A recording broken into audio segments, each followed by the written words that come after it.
Bismillahirrahmanirrahim. Assalamualaikum warahmatullahi wabarakatuh.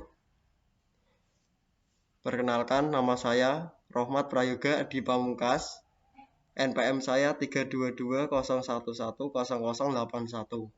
Saya dari kelas PVTMO reguler 1A. Maaf saya dalam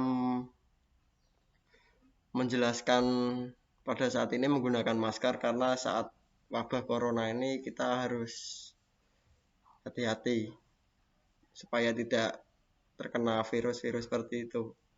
Baik, kita akan masuk ke materi.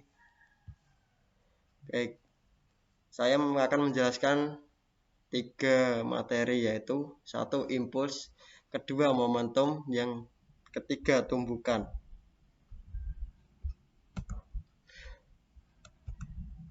Pengertian impuls adalah peristiwa gaya yang bekerja pada benda dalam waktu hanya sesaat. Bisa juga diartikan bahwa impuls adalah peristiwa bekerjanya gaya dalam waktu yang sangat singkat.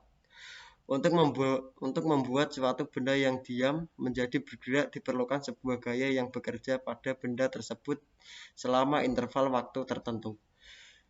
Gaya yang diperlukan untuk membuat sebuah benda tersebut bergerak dalam interval waktu tertentu disebut impuls. Mudahnya, impuls adalah besaran dari hasil kali antara gaya dengan selang waktu gaya tersebut bekerja. Jadi impuls berkaitan erat dengan arah. Impuls digunakan untuk menambah, mengurangi, dan mengubah arah momentum dalam satuan waktu. Impuls dapat dirumuskan sebagai hasil perkalian dari gaya dengan interval waktu. Lanjut. Contohnya, seseorang yang sedang menendang bola.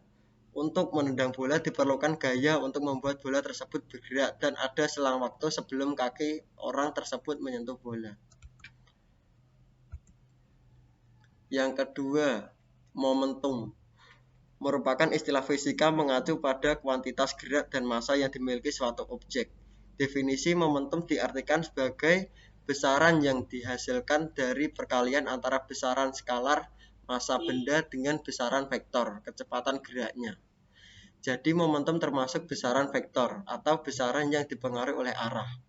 Arah momentum searah dengan arah kecepatan. Momentum sebuah partikel dapat dipandang sebagai ukuran kesulitan untuk mendiamkan benda. Semakin besar momentum, maka semakin dahsyat kekuatan yang dimiliki oleh suatu benda. Jika materi dalam keadaan diam, maka momentumnya sama dengan 0. Sebaliknya, semakin cepat pergerakannya, semakin besar juga momentumnya. Momentum dimiliki oleh benda yang bergerak. Mudahnya, momentum adalah kecenderungan benda yang bergerak untuk melanjutkan gerakannya pada kelajuan yang konstan. Momentum dapat dirumuskan sebagai hasil perkalian massa dengan kecepatan. Contohnya, sebuah truk berat mempunyai momentum yang lebih besar dibandingkan mobil yang ringan yang bergerak dengan kelajuan yang sama. Gaya yang lebih besar dibutuhkan untuk menghentikan truk tersebut dibandingkan dengan mobil yang ringan dalam waktu tertentu. Atau besaran mv kadang-kadang dinyatakan sebagai momentum linier partikel untuk membedakannya dari momentum angular. Nah, yang ketiga ini tumbukan. Tabrakan antara dua benda karena adanya gerakan. Dalam tumbukan, dua benda dapat sama-sama bergerak. Dapat juga satu benda bergerak dan lainnya diam. Selain itu, arah gerak dua benda dapat searah dan dapat berlawanan arah. Nah, di sini terbagi menjadi 3 jenis, yaitu tumbukan lenting sempurna, tumbukan lenting sebagian, dan tumbukan tidak lenting sama sekali. Nah, pengertian tumbukan lenting sempurna adalah dua buah benda bisa dibilang mengalami tumbukan lenting sempurna bila tidak ada kehilangan energi kinetik ketika terjadi tumbukan. Energi kinetik sebelum dan sesudah tumbukan sama demikian juga dengan momentum dari sistem tersebut. Nah, yang kedua, tumbukan lenting sebagian. Dua buah benda dikatakan mengalami tumbukan lenting sebagian bila ada kehilangan energi kinetik setelah tumbukan. secara matematis kecepatan masing-masing benda sebelum dan sesudah tumbukan.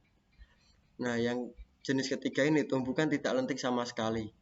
Dua buah benda dikatakan mengalami tumbukan tidak lentik sama sekali jika setelah tumbukan kedua dapat tersebut menjadi satu dan setelah tumbukan kedua benda tersebut memiliki kecepatan yang sama. Momentum sebelum dan sesudah tumbukan juga bernilai sama. Contoh tumbukan. 1. Saat kita memainkan kelereng. Pada saat tabrakan antar kedua kelereng maka terjadilah tumbukan. Dan contoh yang kedua adalah pada kecelakaan atau tabrakan antara dua kendaraan. Mungkin itu saja yang dapat saya sampaikan. Semoga bermanfaat. Maaf jika ada kata-kata yang kurang berkenan. Cukup sekian, terima kasih. Wassalamualaikum warahmatullahi wabarakatuh. Salam sejahtera.